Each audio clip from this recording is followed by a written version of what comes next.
एक दिन अर्जुन और श्री कृष्ण आपस में बातें करते चले जा रहे थे। अर्जुन का मन भारी था एक प्रश्न के चलते, और उस प्रश्न का उत्तर कृष्ण से बेहतर भला कौन दे सकता था। अर्जुन ने पूछा, माधव, ये मन क्यों नहीं रुकता? मैं हर बात को इतना क्यों सोचता हूँ? जो हो चुका उसे भी, जो नहीं हुआ उसे भी, हर निर्णय के पीछे एक डर, हर कदम के आगे एक संशय, और ये सोच मुझे थका देती है। श्री कृष्ण ने मुस्कुराकर अर्जुन को देखा और 2 कदम और आगे बढ़े। फिर एक ऐसा संवाद आरंभ हुआ जो सिर्फ अर्जुन का नहीं, हर उस व्यक्ति का था जो अपने ही विचारों में उलझ जाता है। श्री कृष्ण ने उत्तर दिया, पार्थ, सोच एक दीपक की तरह है। जब वह संतुलन में होती है तो रास्ता दिखाती है, पर वही दीपक की अग्नि यदि अनियंत्रित हो जाए तो पूरे जंगल को भी जला सकती है। समस्या सोच में नहीं होती पार्थ, समस्या उसके अनियंत्रित हो जाने में होती है। अर्जुन फिर पूछते हैं, पर केशव, अगर मैं सोचूं ही ना तो कैसे जानूं कि क्या सही है क्या गलत है? गलती का डर, असफलता का डर, ये सब मुझे सोचने पर मजबूर करता है। श्री कृष्ण ने कहा, पार्थ, डर तुम्हें सोचने पर मजबूर नहीं करता, डर तुम्हें सोच में उलझा देता है। सोच का काम रास्ता साफ करना होता है, पर तुम्हारी सोच ही तुम्हारे सामने धुंध खड़ी कर देती है। तुम हर बात को परिणाम से जोड़कर सोचते हो, और जब परिणाम तुम्हारे हाथ में नहीं आता तो तुम्हारा मन अशांत हो जाता है। अर्जुन ने फिर धीरे से पूछा, तो क्या मैं परिणाम के बारे में बिल्कुल भी न सोचूं? श्री कृष्ण ने उत्तर दिया, पार्थ, सोचो जरूर, पर उतना ही जितना तुम्हें कदम बढ़ाने में मदद करे, न कि तुम्हें वही रोककर कैद कर दे। परिणाम को अपना स्वामी मत बनाओ। तुम्हारा अधिकार कर्म पर है, पर तुमने अपने अधिकार को छोड़कर परिणाम की चिंता को अपना स्वामी बना लिया है, और यही कारण है कि तुम्हारा मन थक जाता है। अर्जुन ने आगे कहा, हे केशव, मैं जितना सोचता हूँ उतना ही उलझता जाता हूँ। हर उत्तर के साथ एक नया प्रश्न खड़ा हो जाता है। श्री कृष्ण ने कहा, पार्थ, तुम सच में उत्तर नहीं खोज रहे, तुम हर उत्तर को पूरी तरह सही बनाना चाहते हो। जैसे कोई व्यक्ति नदी पार करने से पहले हर पत्थर को स्थिर देखना चाहे, हर लहर को शांत देखना चाहे, और सोचे कि जब तक हर कदम बिल्कुल सुरक्षित न हो जाए मैं आगे नहीं बढ़ूंगा। परंतु पार्थ, ऐसे कभी नदी पार नहीं होती, कुछ कदम भरोसे से रखने पड़ते हैं। ऐसे ही जीवन में हर उत्तर संपूर्ण नहीं होते, कुछ उत्तर बस इतने होते हैं कि आगे बढ़ा जा सके। जो व्यक्ति हर निर्णय को बिल्कुल सही करने में लगा रहता है, वह धीरे धीरे निर्णय लेना ही छोड़ देता है, क्योंकि उसे गलती का डर नहीं रोकता, उसे अधूरा होने का डर रोक देता है।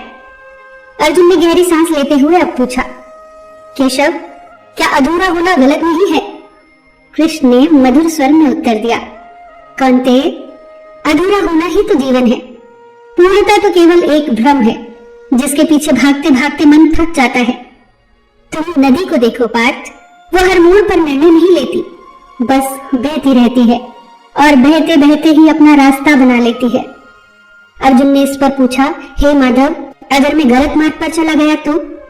श्री कृष्ण ने उत्तर दिया, गलत रास्ते भी तुम्हें सही दिशा सिखाते हैं पार्थ।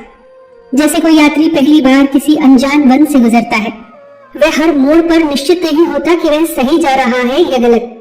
वह कभी कभी गलत दिशा में भी अपना कदम बढ़ा देता है, पर पार्थ, वही भटकाव उसे रास्तों की पहचान सिखा देता है। कौन सा मार्ग कठिन है, कौन सा सरल है, वो रास्तों पर जाकर ही समझता है। पर जो यात्री इस डर से आगे बढ़े ही नहीं कि कहीं भटक न जाऊं, तो वो कभी अपने गंतव्य तक पहुंच ही नहीं पाता। ठीक वैसे ही जो व्यक्ति सिर्फ गलत न हो जाए के डर से रुक जाता है, वो जीवन में कहीं पहुंच नहीं पाता। तुम्हारा डर तुम्हें बचा नहीं रहा, बस तुम्हें आगे बढ़ने से रोक रहा है।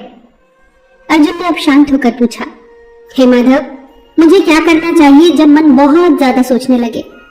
कृष्ण ने मुस्कुराकर उत्तर दिया, हे पार्थ, जब मन ज्यादा सोचने लगे तो उसे रोकने का प्रयास मत करो, बस उसे देखो। जैसे कोई शांत बैठकर आकाश में बादलों को गुजरते हुए देखता है, वह हर बादल को पकड़ने के लिए नहीं दौड़ता, वह बस देखता है और बादल अपने आप आगे बढ़ जाते हैं। ठीक वैसे ही पार्थ, तुम अपने विचारों को आते जाते देखो, हर विचार को पकड़कर उससे जुड़ना मत। जैसे नदी के किनारे बैठा व्यक्ति पानी को बस देखता रहता है, वह हर लहर के साथ बहने नहीं लगता। तुम विचार नहीं हो पार्थ, तुम केवल उनके साक्षी हो। अर्जुन ने पूछा, परंतु केशव, ये इतना सरल नहीं लगता। कृष्ण ने उत्तर दिया, क्योंकि तुमने सालों से अपने विचारों को मैं मान लिया है। कर्ता का भाव तुम में है। जैसे कोई व्यक्ति दर्पण में दिख रही परछाई को ही अपना वास्तविक स्वरूप मान ले और अगर उस पर धूल या धुंध दिखे तो समझे कि मैं ही धुंधला हो गया हूँ। ठीक वैसे ही पार्थ, जब भी कोई विचार आता है तो तुम उसे सच मान लेते हो, उससे जुड़ जाते हो और वही विचार तुम्हें अपनी दिशा में खींचने लगता है। पर सत्य तो यह है कि तुम वह दर्पण नहीं हो, नहीं वह धुंध हो, तुम तो बस देखने वाले हो। और ये बात एक दिन में समझ नहीं आएगी पार्थ, अभ्यास से ही धीरे धीरे स्पष्ट होगी। इस पर आगे अर्जुन ने प्रश्न किया, यदि कोई बात बार बार मन में आए तब क्या करे माधव? कृष्ण ने कहा, तो समझो यह विचार समाधान नहीं चाहता, बस तुम्हारा ध्यान चाहता है।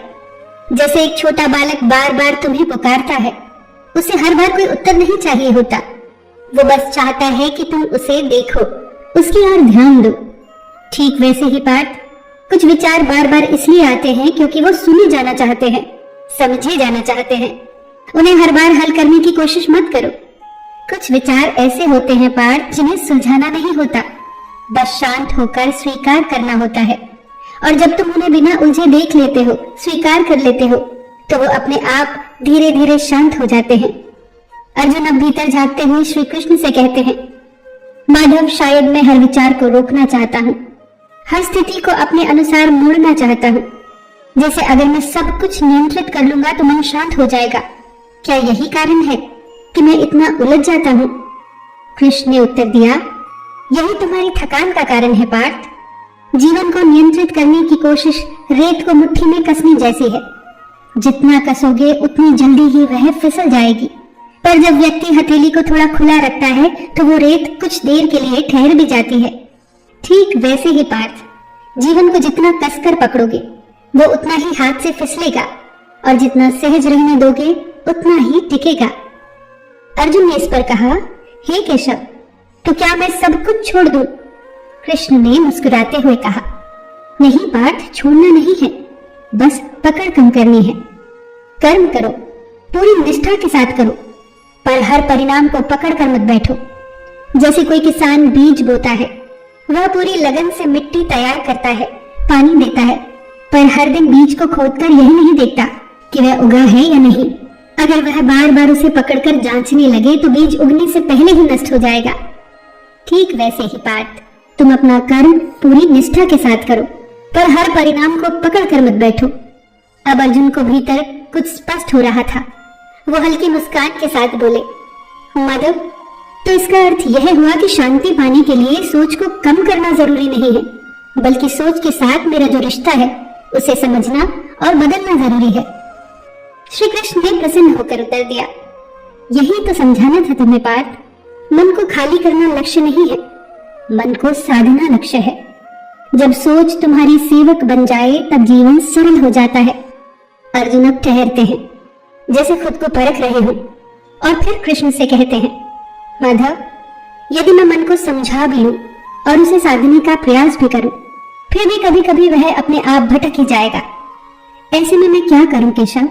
क्या यह मेरी कमजोरी होगी?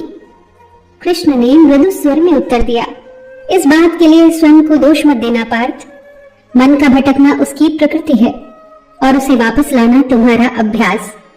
जैसे कोई माँ अपने छोटे बच्चे को चलना सिखाती है, वह बच्चा बार बार इधर उधर भागता है, गिरता है, पर माँ हर बार उसे पकड़कर वापस अपने पास ले आती है। वह बच्चे के भटकने पर उसे दोष नहीं देती, बस धैर्य से उसे फिर सही दिशा में ले आती है। ठीक वैसे ही पार्थ, तुम्हारा मन भी बार बार भटकेगा, पर हर बार जब तुम उसे प्यार से वापस लाओगे, तुम थोड़ा और स्थिर, थोड़ा और मजबूत हो जाओगे। हर उत्तर के साथ अर्जुन का मन थोड़ा और स्थिर और मजबूत हो रहा था। शाम अब ढल चुकी थी, आकाश के रंग बदल रहे थे और चलते चलते जैसे सिर्फ दिन ही नहीं, अर्जुन का मन भी नई शांति में उतर गया था। ऐसा नहीं था कि अब प्रश्न समाप्त हो गए थे, प्रश्न तो अब भी थे, पर उनके पीछे भागने की बेचैनी नहीं थी। दोनों वापस लौटने लगे। कदम वही थे, रास्ता वही था, पर इस बार अर्जुन के भीतर शोर नहीं था, एक शांत साक्षी था। और शायद जो यह संवाद सुन रहा है उसके भीतर भी कुछ बदल रहा है। याद रखिए, सोच को रोकना शांति नहीं है, सोच के साथ सही संबंध बनाना ही शांति है। मन भटकेगा, पर हर बार उसे वापस लाना, यही साधना है, यही यात्रा है। फिर मिलेंगे दोस्तों अगली वीडियो के साथ। तब तक के लिए अपना ख्याल रखना और हमेशा मुस्कुराते रहना।